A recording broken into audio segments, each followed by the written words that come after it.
Hindi highway में आप सबों का स्वागत है। आज मैं आपके साथ नवजागरण में भारतेंदु के योगदान पर चर्चा करने जा रहा हूँ। चूँकि भारतेंदु युग साहित्य का प्रथम उत्थान काल था, इसलिए इसे हम नवजागरण के साथ भी जोड़कर देखते हैं। कुछ विद्वानों ने इसे विचारों में परिवर्तन का युग भी माना है। कुल 34 वर्ष की उम्र मिली थी नवजागरण पुरुष भारतेंदु को। भारतेंदु इससे ज़्यादा क्या दे सकते थे कि उन्होंने भारतीय जनता की आंखों में मचल उठी राष्ट्र राज्य की आकांक्षा को अपने साहित्य में मूर्त किया। भारतेंदु के हिंदी की उन्नति पर व्याख्यान, अंधेर नगरी और भारतवर्ष की उन्नति कैसे हो सकती है, उनके नवजागरण बोध के उत्कर्ष के चिन्ह हैं। भारतेंदु का भाषण भारतवर्ष की उन्नति कैसे हो सकती है 19वीं सदी के भारत की राष्ट्रीय आकांक्षाओं का प्रतिबिंब है। उसमें महान भारतीय राष्ट्र के वैचारिक भ्रूण हैं। उनका नवजागरण का आह्वान था बंगाली, मराठा, पंजाबी, मद्रासी, वैदिक, जैन, ब्राह्मण, मुसलमान, सब एक दूसरे का हाथ पकड़ो। यह एक ऐसी विराट मानव श्रृंखला बनाने का आह्वान है जिसमें भारतीय जातीय धार्मिक बंधन टूट जाते हैं या ढीले पड़ जाते हैं।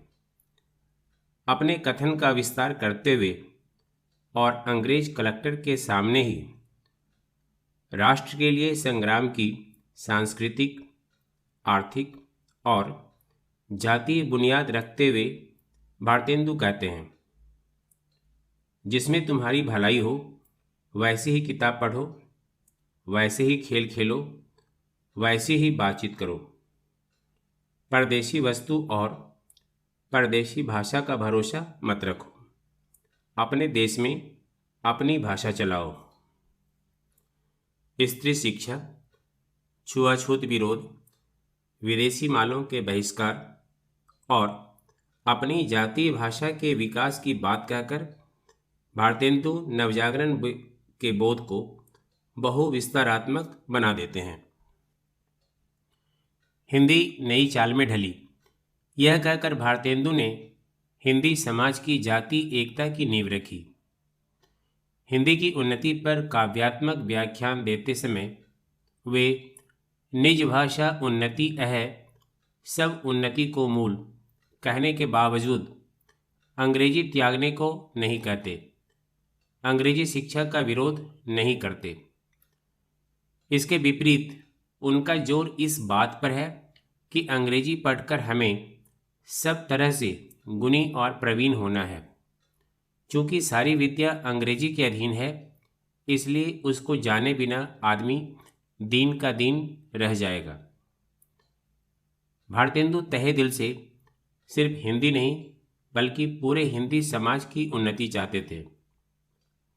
वस्तुतः इसके बिना हिंदी की उन्नति भी नहीं हो सकती थी।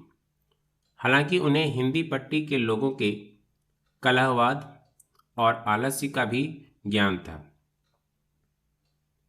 इस संदर्भ में भारतेंदु कहते हैं, कब इनको परमेश्वर वह सभ्यता देगा जो हिंदुस्तान के और खंडवासियों ने पाई है। सब संसार का आलस्य पश्चिमोत्तर देशवासियों में घुसा है और अपने को भूल रहे हैं। क्षुद्रपना नहीं टूटता। इस कथन के आधार पर हम ये कह सकते हैं कि भारतेंदु अंध जातीयतावादी न थे, जो हिंदी नवजागरण का एक विशिष्ट आयाम है, एक विशेष पहलू है। नवजागरण के संदर्भ में भारतेंदु यदि काशी के छायाचित्र में भारतीय राष्ट्र की आकांक्षाओं को निरूपित कर रहे थे, तो वहीं वे भारत दुर्दशा में साम्राज्यवाद की सत्यानाशी फौज की लीला भी देख रहे थे। इस संदर्भ में उन्होंने लिखा है, फूट, डाह, लोभ, भय, उपेक्षा, स्वार्थपरता, इसने ऐसा सबको काई की तरह फाड़ा कि भाषा, धर्म, चाल, व्यवहार, खाना पीना सब एक योजना पर अलग अलग कर दिया। यह भारतेंदु की दूरदर्शिता ही है कि उन्होंने अपने सर्वाधिक प्रसिद्ध नाटक अंधेर नगरी में बाजार व्यवस्था के विकारों तथा उपभोक्तावाद को पहचाना, उनका मखौल उड़ाया। नारायण दास में आज के उपभोक्ता समाज किसी भूख हड़ता है, वह लोभ और भोग की उत्तर आधुनिक कथा सा है। भारतीय नवजागरण के विकासशील परिप्रेक्ष्य में समाज सुधार, जातीय आत्म पहचान का संघर्ष और भारतीय राष्ट्रीयता, ये तीनों ही तत्व महत्वपूर्ण हैं। यह भारतेंदु के साहित्य से ज्ञात होता है। आगे चलकर समाज सुधार का काम ठहर गया, जातीय आत्म पहचान का संघर्ष क्षेत्रीयतावाद या भूमंडलीकरण में विसर्जित हो गया, राष्ट्रवाद हिंदुत्व में सिकुड़ गया। यह नवजागरण का विपर्य है। नवजागरण में भारतेंदु के योगदान के महत्व को हम इसी बात से जान सकते हैं कि आचार्य रामचंद्र शुक्ल ने भारतेंदु के बारे में लिखा है,